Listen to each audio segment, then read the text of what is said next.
some issue that we did not consider that will happen. And all in all, we give to God all the glory, we give to Him all the honor, we give to Him all adoration for His faithfulness upon our lives. This is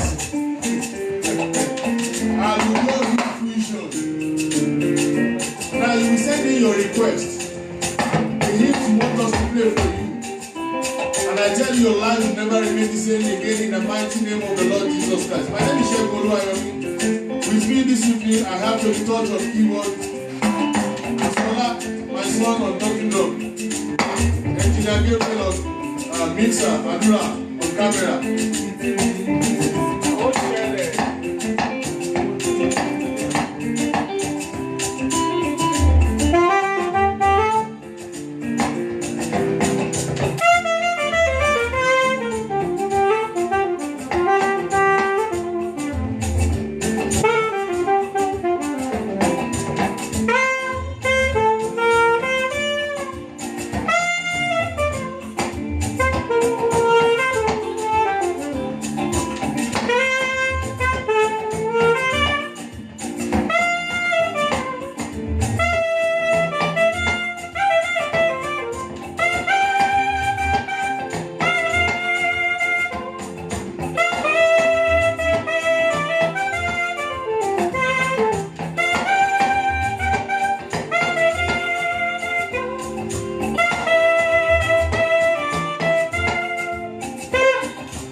For those of you watching us on Facebook, please help us share it. Let other people be partaker of this blessing. If you never share, help us share it. And I tell you, your life will never remain the same again in the name of the Lord Jesus Christ. Let's share it.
For those of us that grew up in CAC, the hymn I'm about to play now, Olórí ìjọ tọ̀run, láyọ̀, láwò lẹ̀ fún ọ.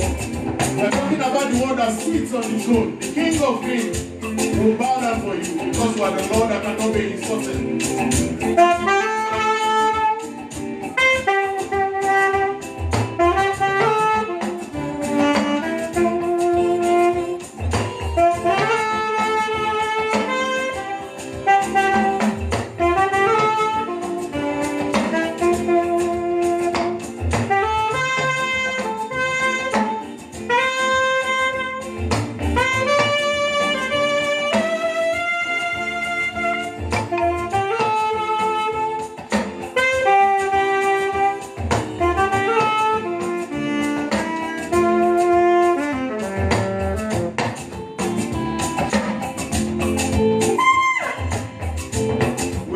your hymns, send it to Facebook. Request for any hymns of your choice. We'll play it for you in our video.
Very sorry for the break in transmission. You understand?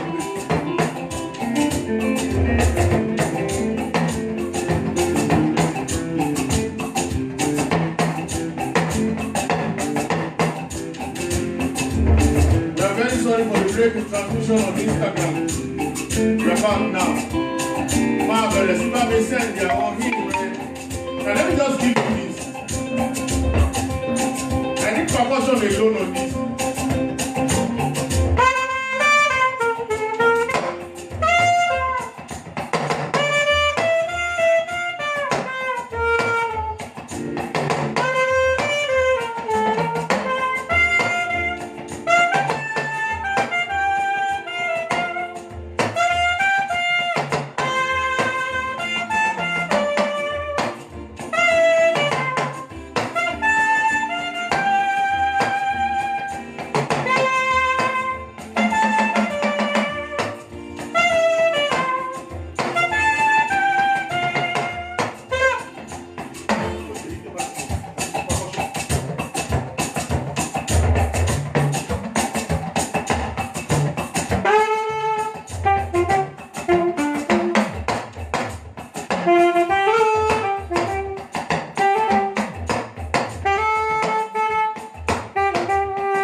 that we actually recognize this thing is people that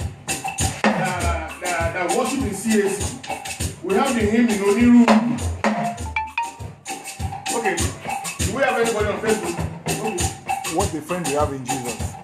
Honorable Daniel Adebola.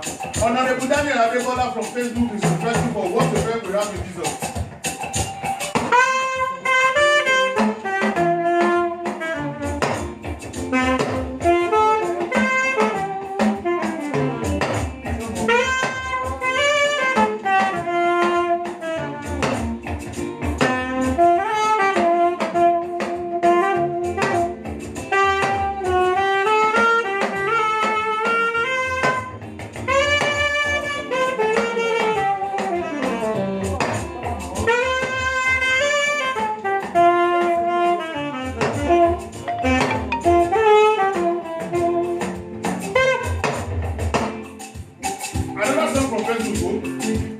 Oh God, our help in ages past.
Oh God, Bethel. Oh God of Bethel. Ah, shame on my God of Bethel.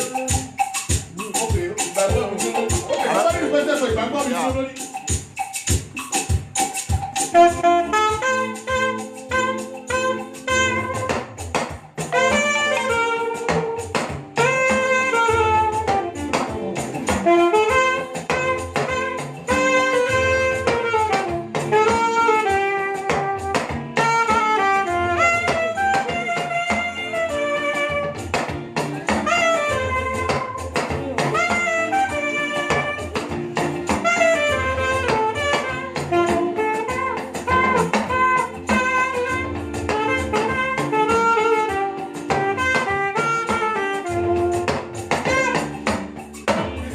from Instagram is requesting for council blessings.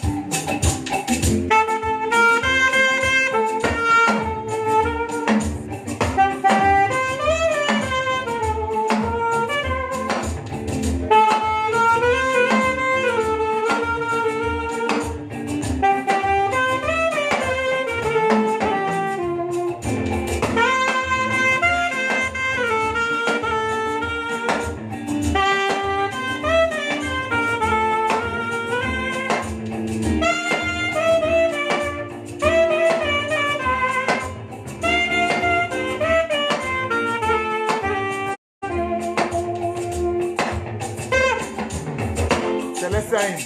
Okay. Sing it for me. Let's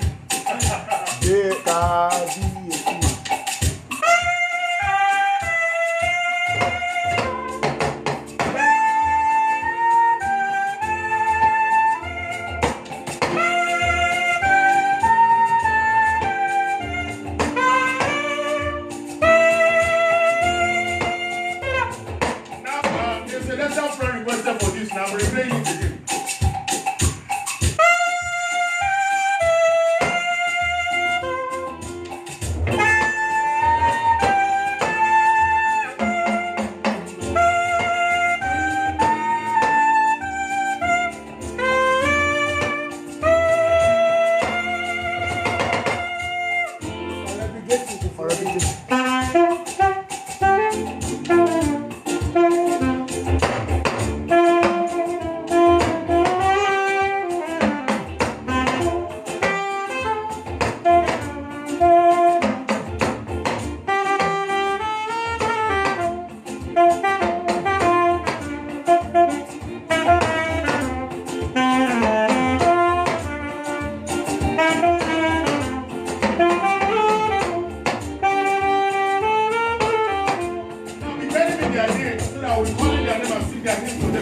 Okoyemi Michael. When Jesus comes to reward his servant. When Jesus comes to reward his servant. Another request. Okay. Oreofe Ohun. For Facebook. Big Sam Olaoye. Big Sam Olaoye.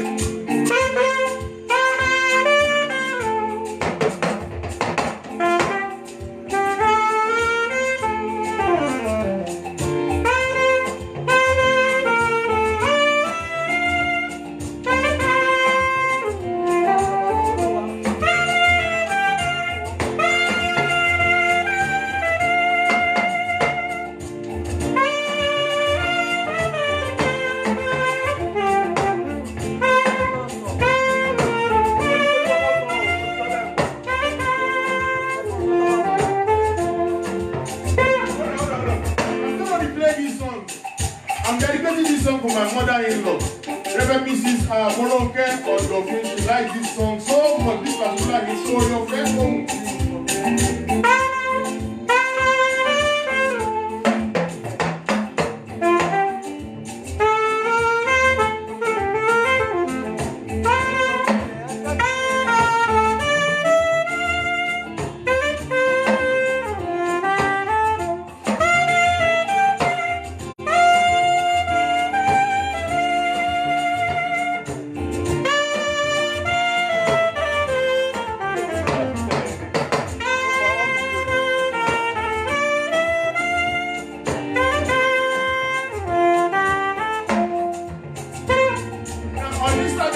Mr. Major, olórí ìjọ tọ̀run.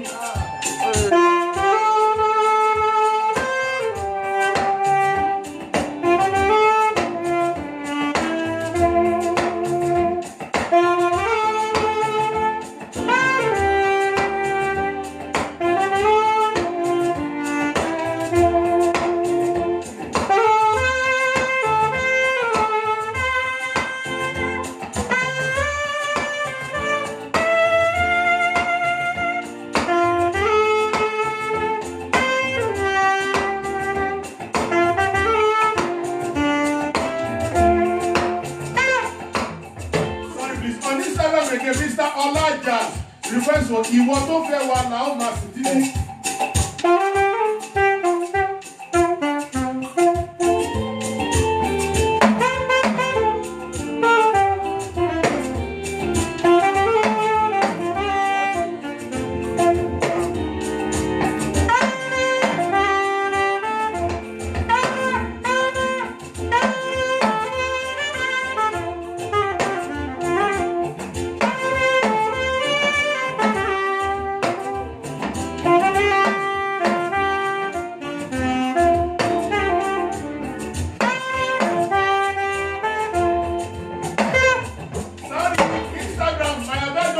A song now. Mr. Segun Oluwayomi, the mixing engineer for my first album, AlujoHymn, and my second album, Passion. That one now go great. Okay, Mr. Segun Oluwayomi requested for great interpretation.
for nípa ìfẹ́ olùgbàlà, but I will play it in another tune.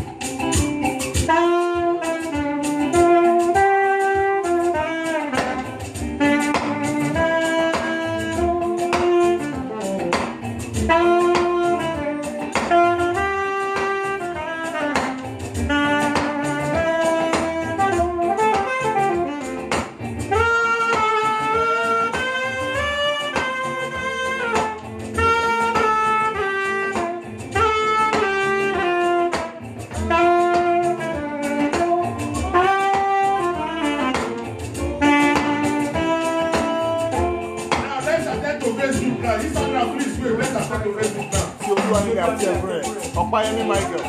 Ọ̀páyẹmí Michael tí Olúwa nílẹ̀ àti ẹ̀fọn ìfà, that was the song we used to start this afternoon.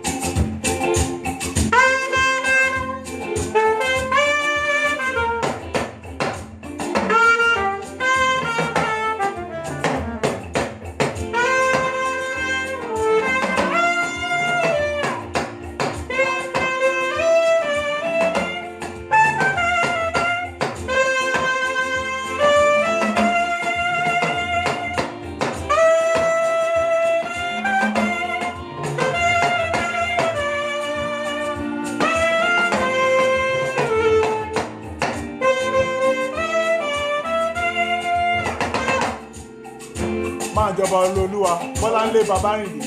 Máa jọba Olúwa is the chorus. We are talking about me. Please request for one thing. Praise for me, please. Ìfẹ́ Ṣẹ́gun, Afọ́pẹ́ Fọ́lọ́run. Màá yá wa Afọ́pẹ́ Fọ́lọ́run.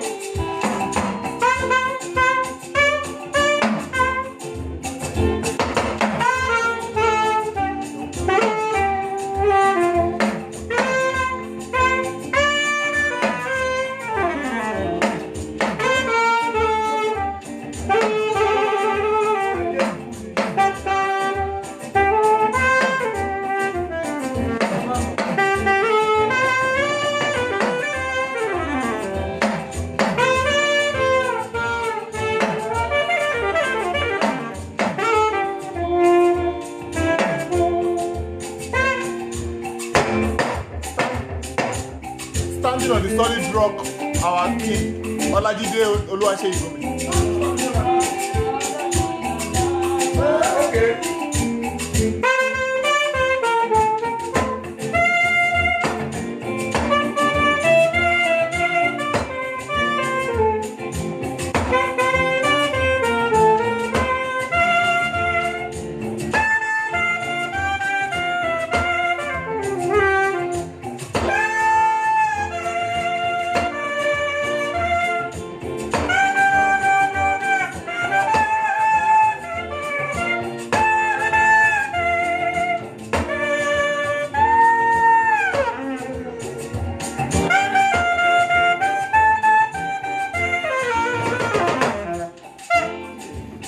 Okay. Mr. Major, this is here, this one. If I don't know, just let me do percussion. Let's do percussion with this. Let's see this one.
Immortal Invisible God on Instagram. But I'm forgetting the name of the God. I just saw it on the comment section because comments are coming in very, very, very fast. I'll play the Immortal Invisible God in AlujoHymn.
They should give me more volume of saxophone. Engineer, please give me a little volume of saxophone. Somebody just said that here. Okay. Okay, let's go to Facebook now. Instagram, please wait for a bit, please. Ayọ̀wálé Akíade. Hey, my pastor, Ayọ̀wálé Akíade. Oníṣègùn ńlá wà ní. Oníṣègùn ńlá wà ní, the great physician.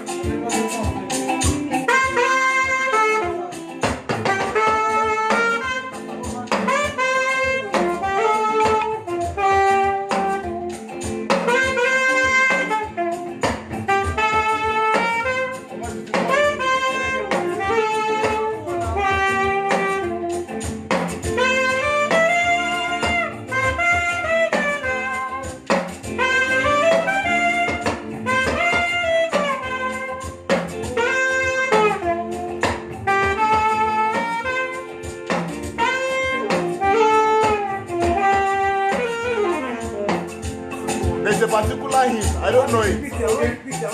Ẹlẹ́kẹta tó wá ṣẹlẹ̀ nílé. Ọ̀pọ̀ ìdánwò ló wà láyé. Ká má lówó, ká má ṣáà. Ká má fi irú ìdánwò wò. Maybe you will inbox me and say you can just send me the chance about it. Oya, Ọ̀páyẹmí Michael, ó fún mi lédìdì. Ọ̀páyẹmí Michael, ó fún mi lédìdì.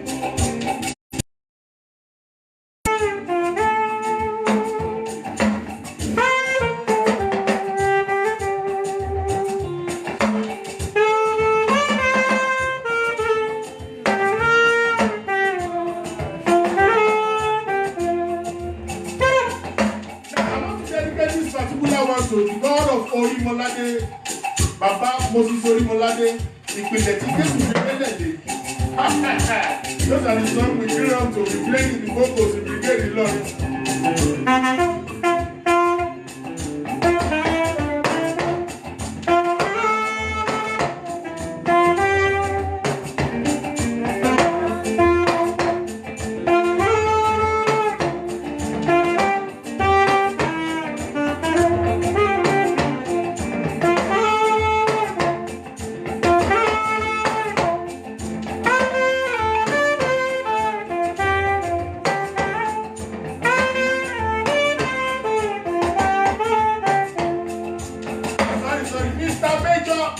On Instagram, ìtàn ìyanu ti fẹ́ sọ fún mi lẹ́ẹ̀kan sí ẹ̀.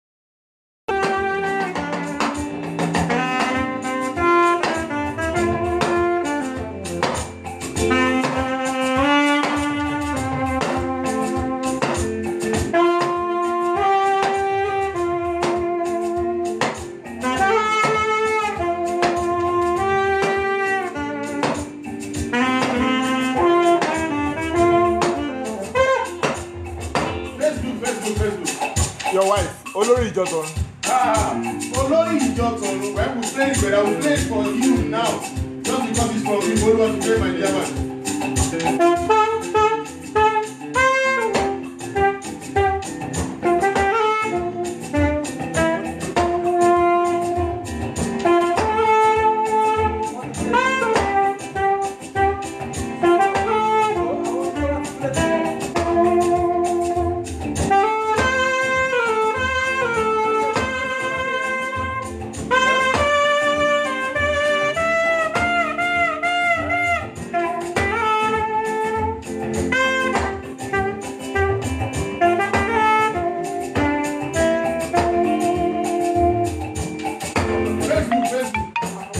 Pastor Akin Splendor.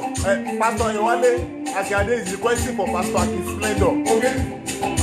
Kindly play Afope Folorun. Pastor Akin Splendor requesting for Pastor Ayowale Akiade. Pastor Ayowale Akiade requesting for Pastor Akin Splendor. Pastor Akin Splendor. Okay. Afope Folorun.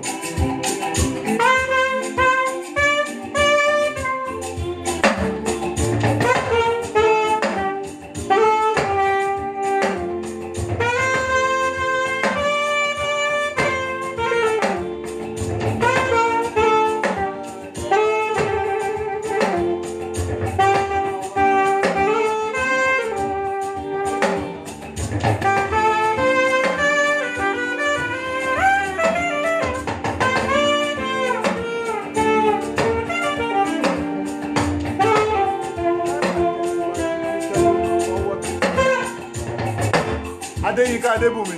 Adeyinka Adebumi from Onward Christian Soldier. Okay, Onward Christian Soldier.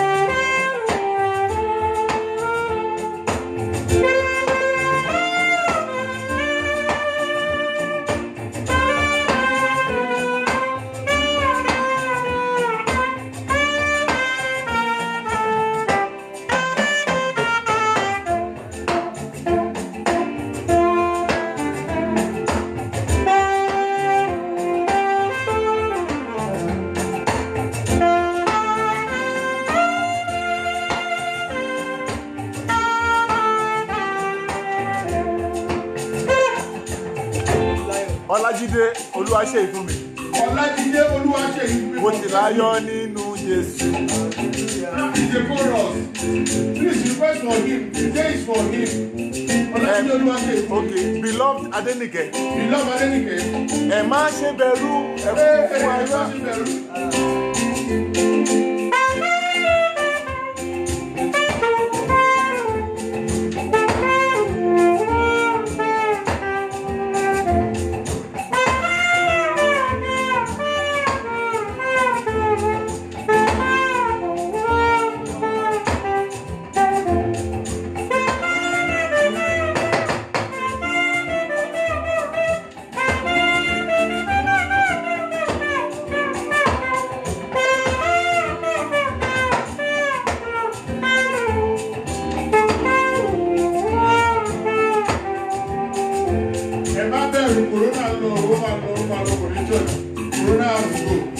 James Adeosun.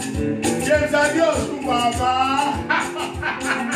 Awẹ́ ọ nínú ẹ̀jẹ̀ ọdún àgùntàn. Awẹ́ ọ nínú ẹ̀jẹ̀ ọdún àgùntàn.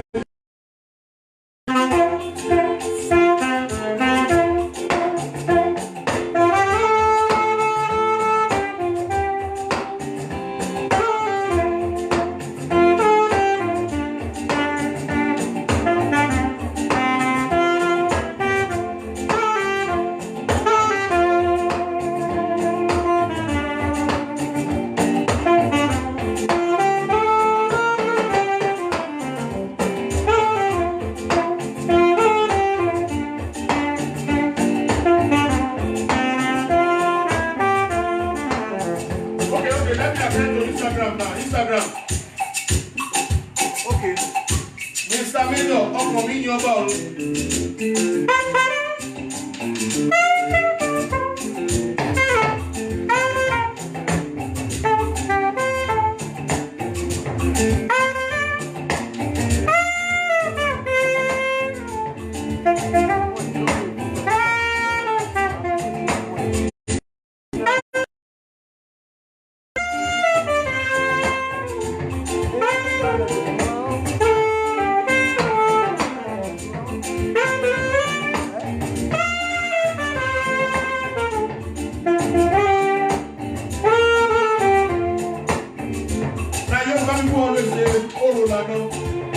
Oníkẹ́mi Ọ̀dọ̀fin, I'm playing your song now. Àpáta ayérayé ṣe bí ìsáàdì mi.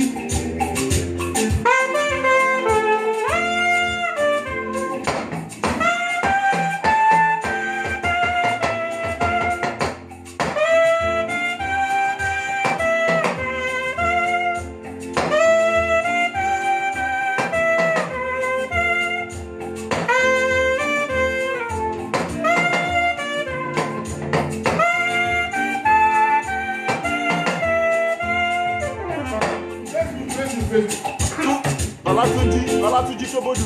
Hey, on the Dr. Tunji Shobodu. I am pressing on the upward abound. I am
I'm playing this song for you. Now this song makes me actually, I remember when we are in CSC together, CSC will be enjoying, that we'll be leading choir in. You will be on the left side, I will be on the right side.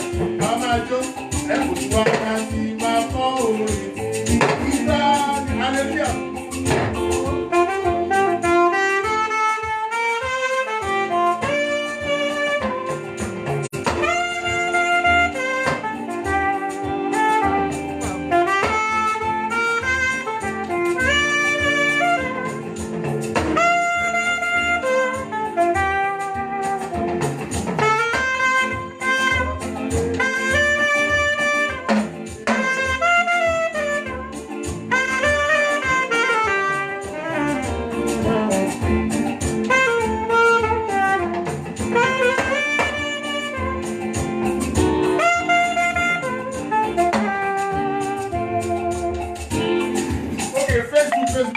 Àìgbàgbọ́ bìlà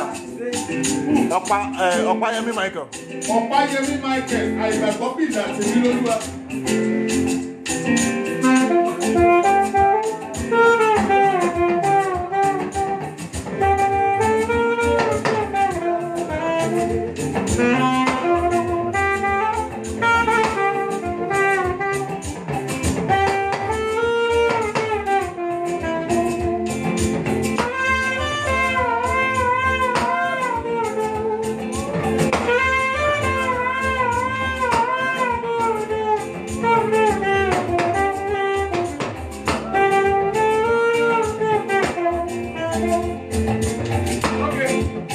Ọlájídé Olúwaṣeyìí.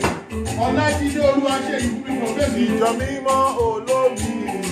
Chorus again, please give me him. Today is not me. It's not for chorus, we need him today. Okay, let me just play this. Ogunlewa, somebody is requesting on Instagram.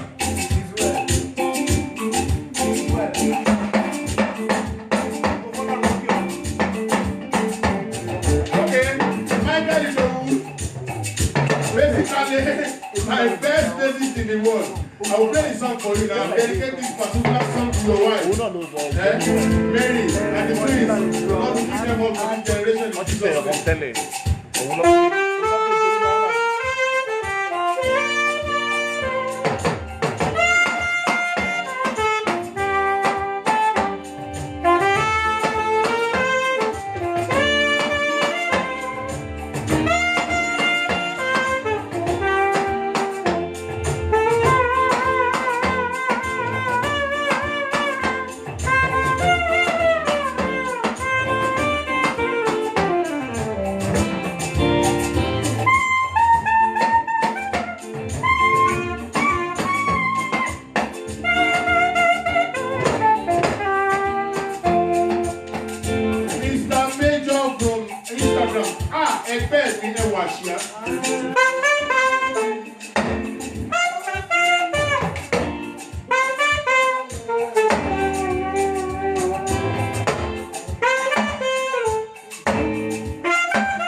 Mi Olùgbàlà Ọpẹ́yẹmí Friday. Ọpẹ́yẹmí Friday on Facebook. Má kọjá mi Olùgbàlà.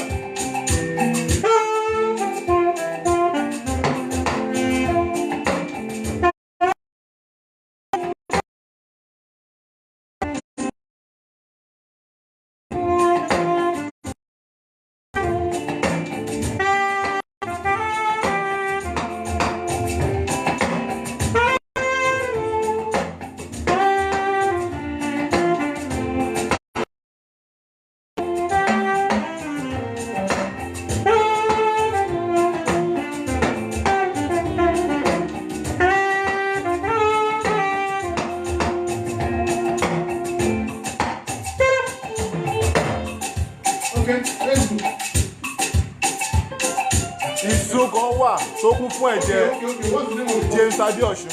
James Adéọ̀ṣun my ọ̀gá. Ìṣó kan wà tó kún fún ẹ̀jẹ̀.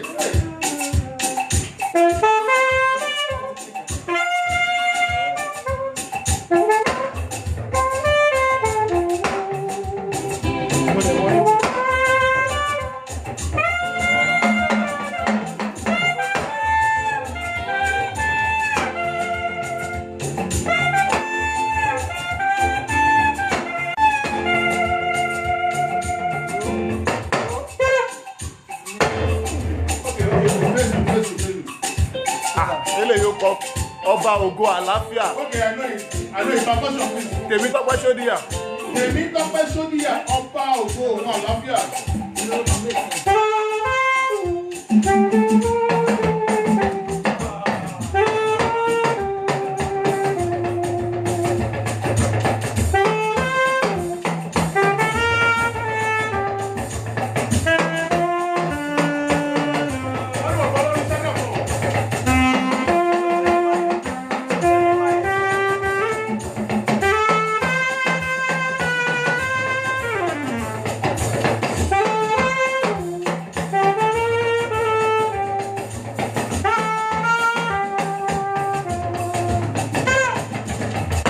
Dópin. Ọlájídé Olúwaṣeyìbùnmi. Ọlájídé Olúwaṣeyìbùnmi ìjà dópin ogun ti sàn kòrónà tán lórúkọ Jésù náà. The Lord will put an end to corona. We will come back to our normal life in the name of the Lord Jesus.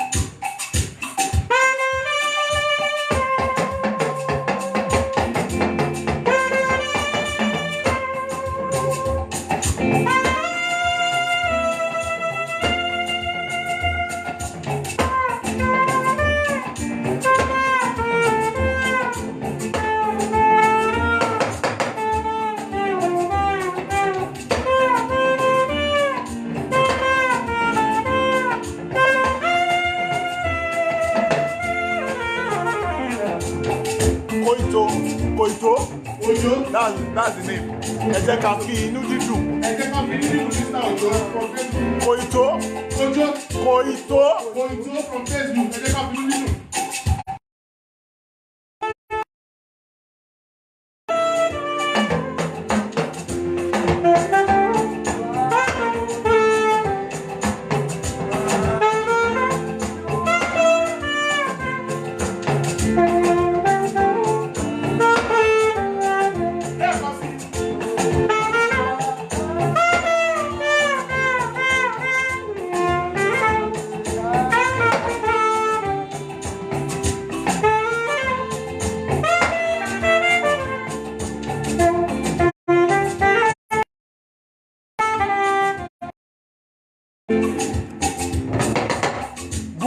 Bukunlẹ́wà ebi wá. Ojú Awo Johnson. Ojú Awo Johnson. That is one of the songs of the TSC Onírúurú.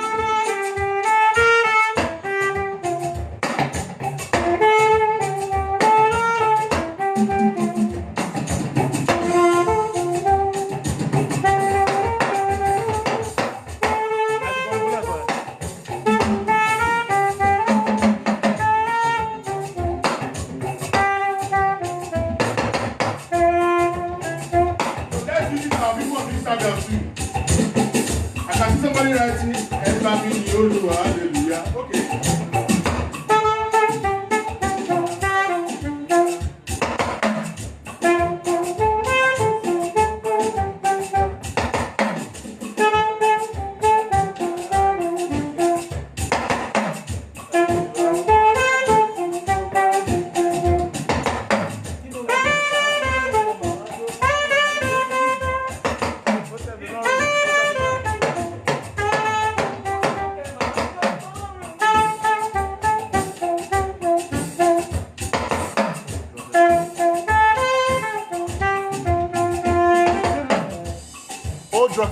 Old rugged cross. Okay, old rugged cross. For Sars Gold. For Sars Gold. Okay, Sars Gold, Sars Gold, God bless you.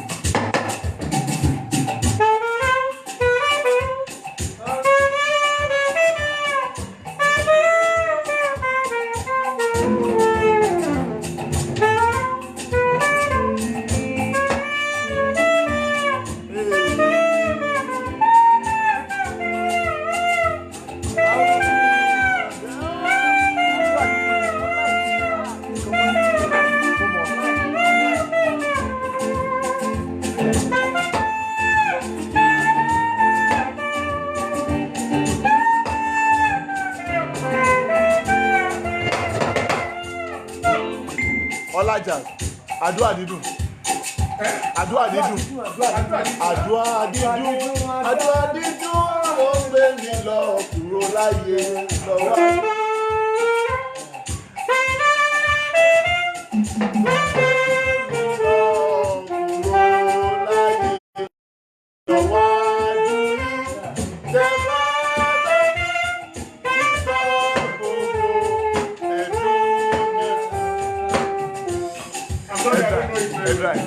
Okay, and let me play this for my celestial friends.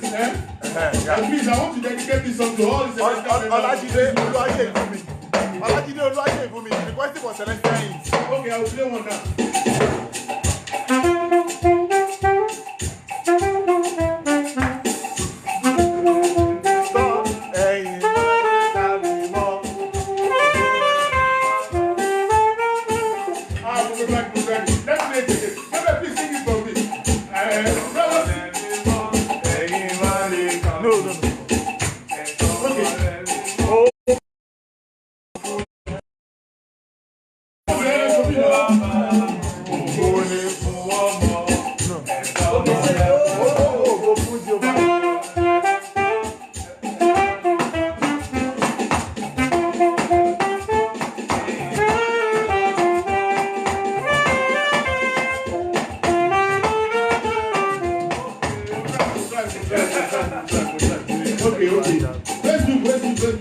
Okay. Hold on, please. I'm seeing some things on Instagram. Let me check now.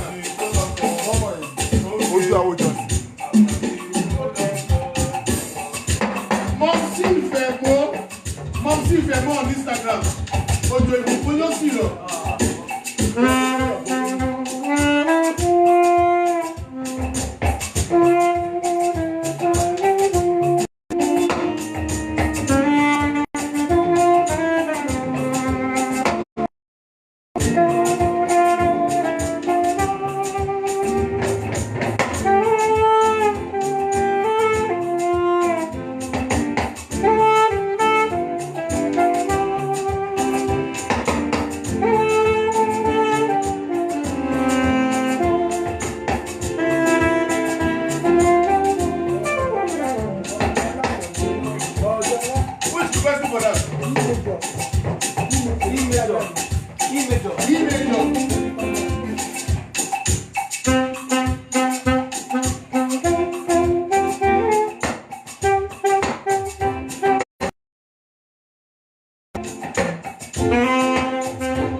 títí láì làwọn ṣe olúwa wa ọ̀run. Ìgbà mi ò tiẹ̀ on Facebook. You can write it in English. Ẹ mọ̀ ẹ́.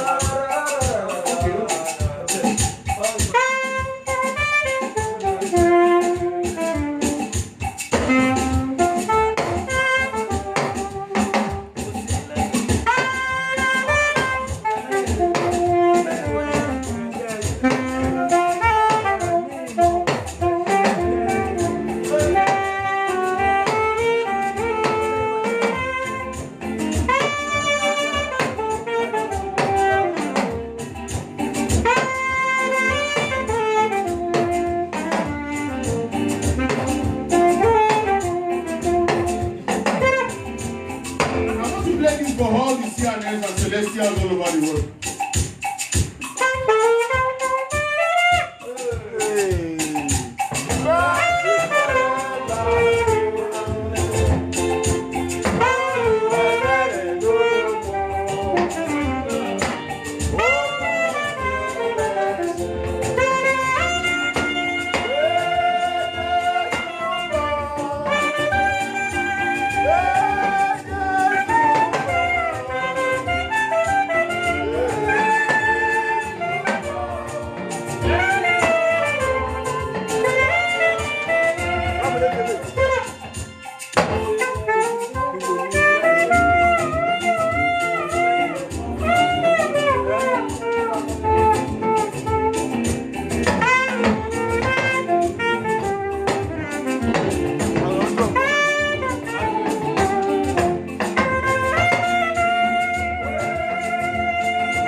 What's my name? What's the name? Oyinbo on Facebook.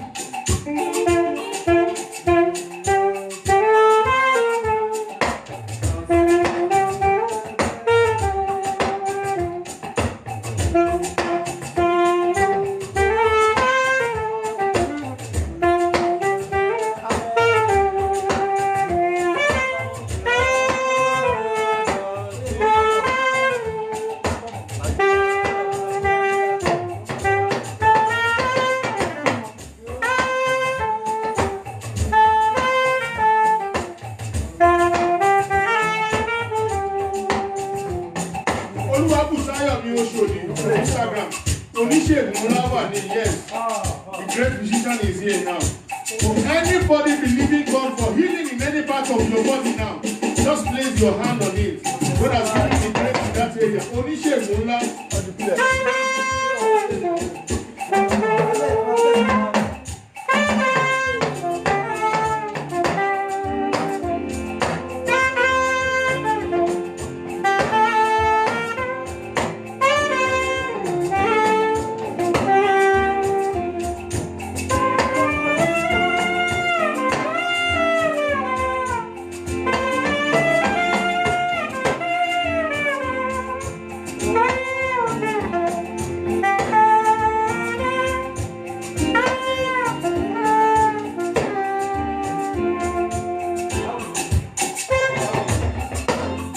Johnson ti ní Ọlájídé.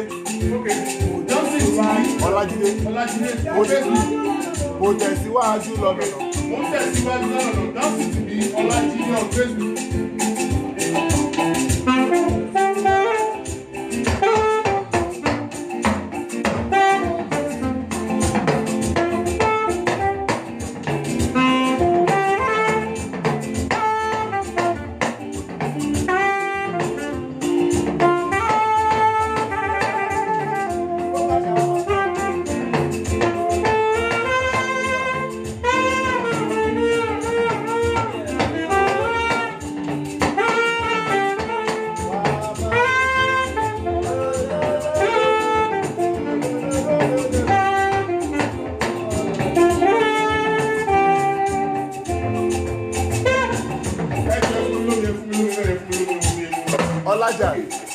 Ọlájà.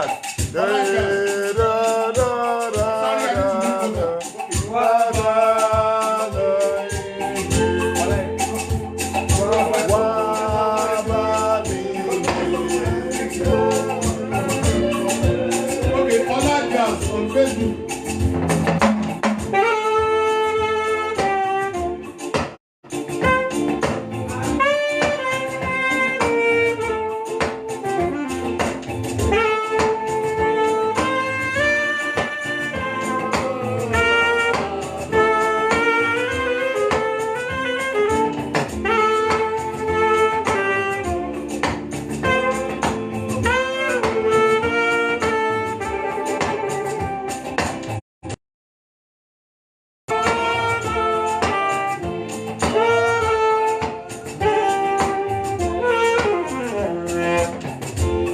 Ojú àwùjọ sí má fòyà ohunkóhun má ṣe fòyà ohun ojú àwùjọ sí. Okay, another one. Ọjọ́ agbára náà ti ọ̀sọ̀dún látọjọ́ mímọ́ kalẹ̀.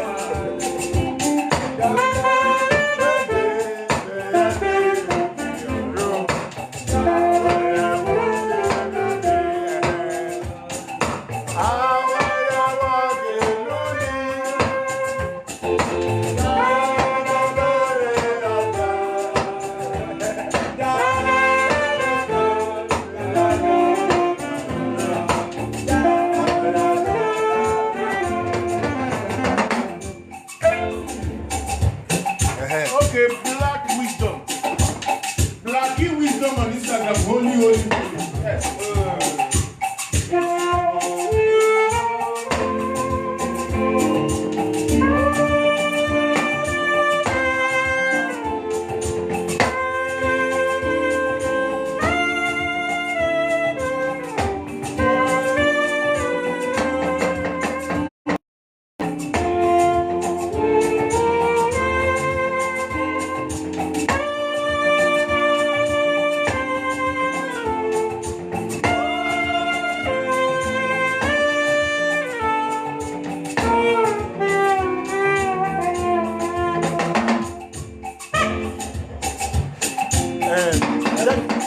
Jẹ́ kí n súnmọ́ lójoojúmọ́ tèmi tọ́jú pẹ́ ṣódíyà. Adeolu Phillips on Instagram. Okay.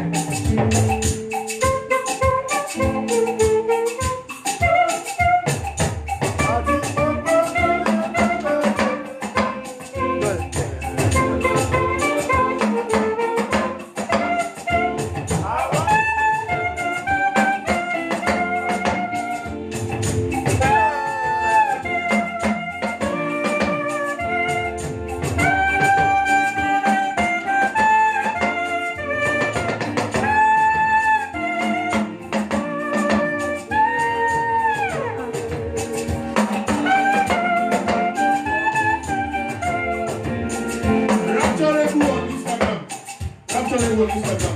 Grace is the faithfulness.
Adekunle Chris Alimi. Adekunle Chris Alimi. is asking for you are great, yes you are. That's the chorus. We need him. We are doing AlujoHymn. Okay. Túndé Ẹlẹ́gbẹ̀dé. Túndé Ẹlẹ́gbẹ̀dé. Nípa ìfẹ́ Olùgbàlà. Nípa ìfẹ́ Olùgbàlà.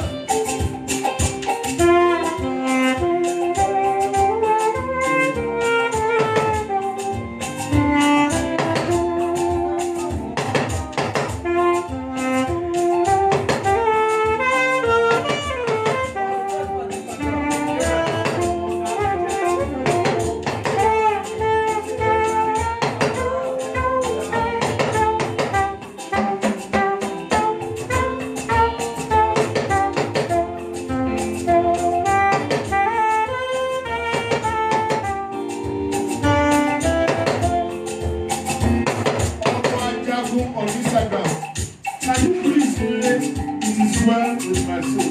I'll play it for you. On my jagun, wherever you may be now, the God that cannot be insulted will insult that battle out of your life in the name of the Lord Jesus Christ.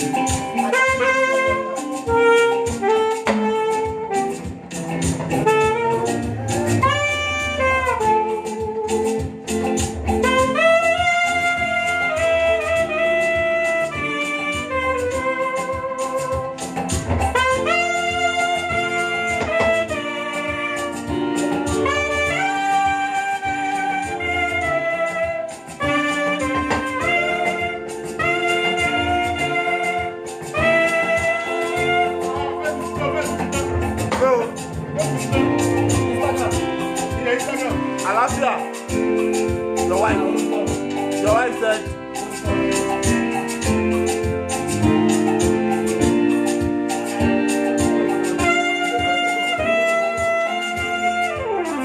Alafia. Okay, we're going to do the next 30 minutes now for somebody that requested for that song. You know, in Instagram, we do 1 hour. Our first 1 hour just ended now, so we are back now. Please come back online now. I will play that It Is Well again.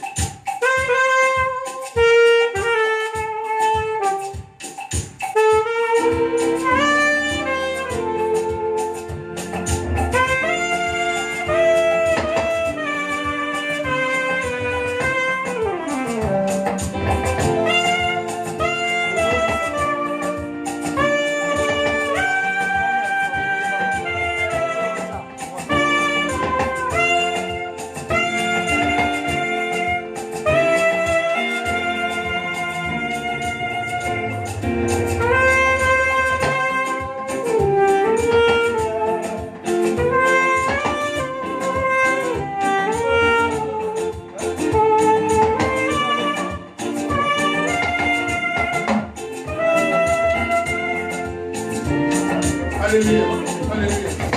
Now, Allah just told me now that you are watching me now. You don't have what to eat tonight.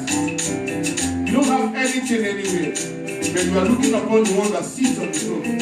I'm going to tell you this evening that Allah will tell you that you what you are going to tell. Just hold on to him. Only and the bend is not the end of the road. We're going to sing that song again. Before the end of this new week we started today, that God will surprise you. Exodus 40 says that Lord will fight for you and you will hold your peace. The Lord will fight for you, you will hold your peace. If you believe in what I'm saying now, the Lord will surprise you before the end of this week. You're watching me now on Instagram. You are saying, God, why am I even praising you? Is it what? Yes, it's what it. That's because you are living. You still have bread in you. The God that cannot be insulted. Would you that which Him alone can do in your life? I'm going to play that song again. It is well.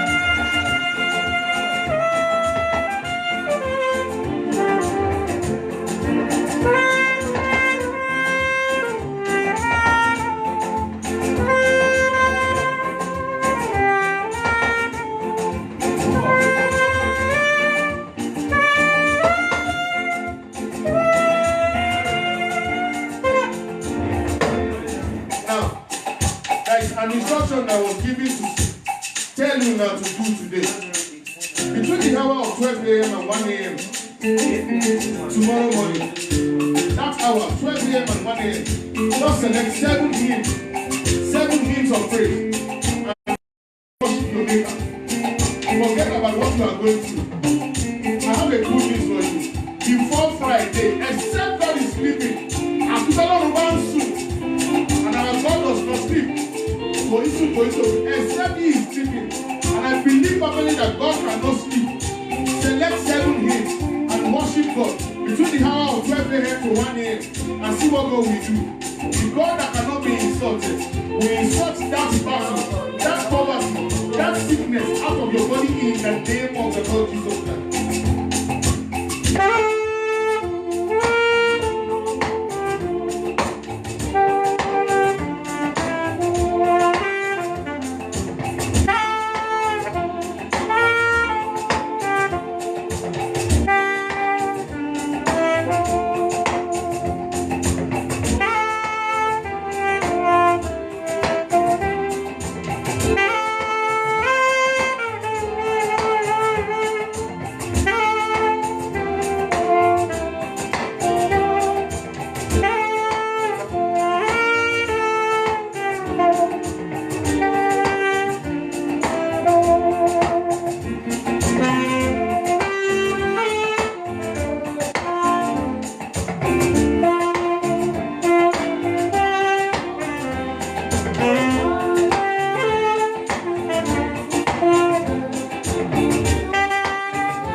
Facebook briefly. We'll round up in the next 10-15 minutes now.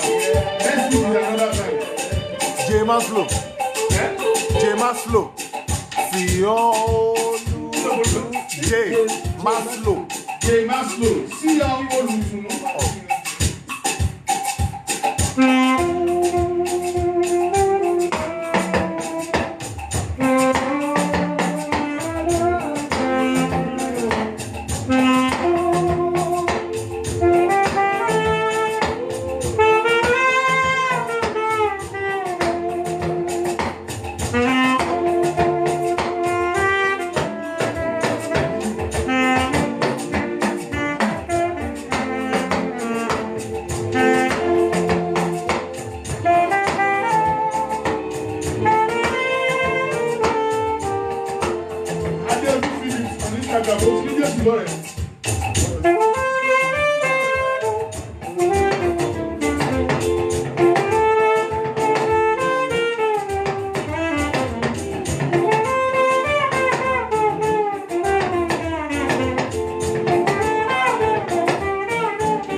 I doubt if anybody will know it.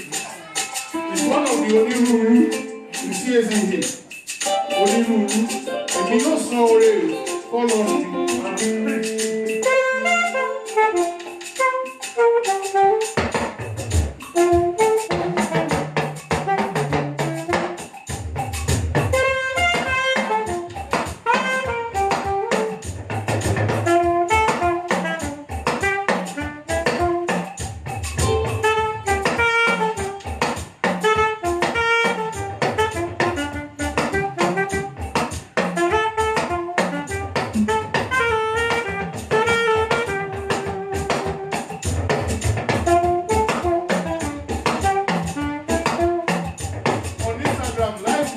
Jésù.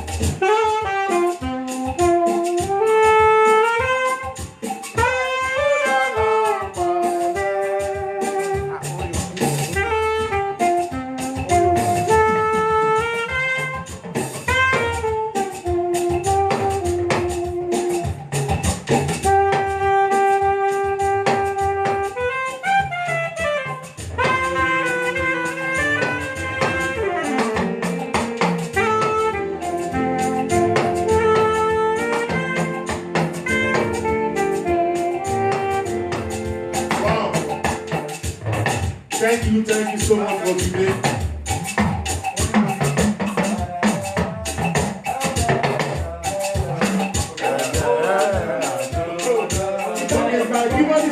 For a song here.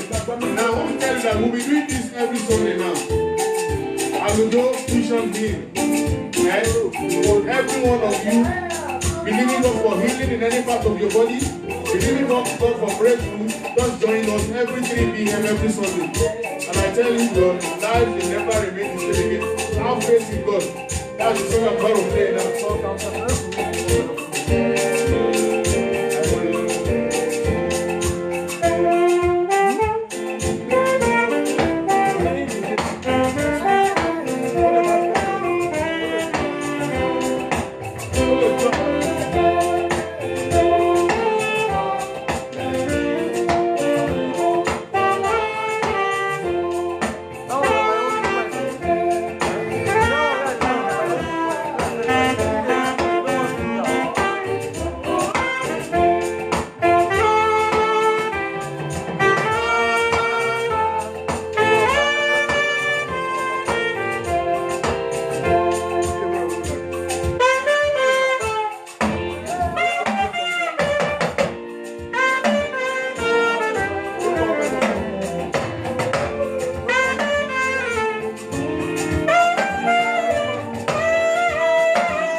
Time, 3 p.m.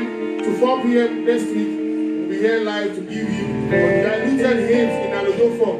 And I tell you, between now and next week, you will have a testimony that you will share with me in the name of the Lord Jesus Christ. The God that cannot be insulted. We do that which Him alone can do in your life in the name of the Lord Jesus Christ. Thank you for joining us today on Instagram, on Facebook. I promise my people on YouTube and next week Sunday, you will be part of this program in the name of the Lord Jesus Christ. Thank you, God bless you all. Thank you, bye-bye, God bless you all.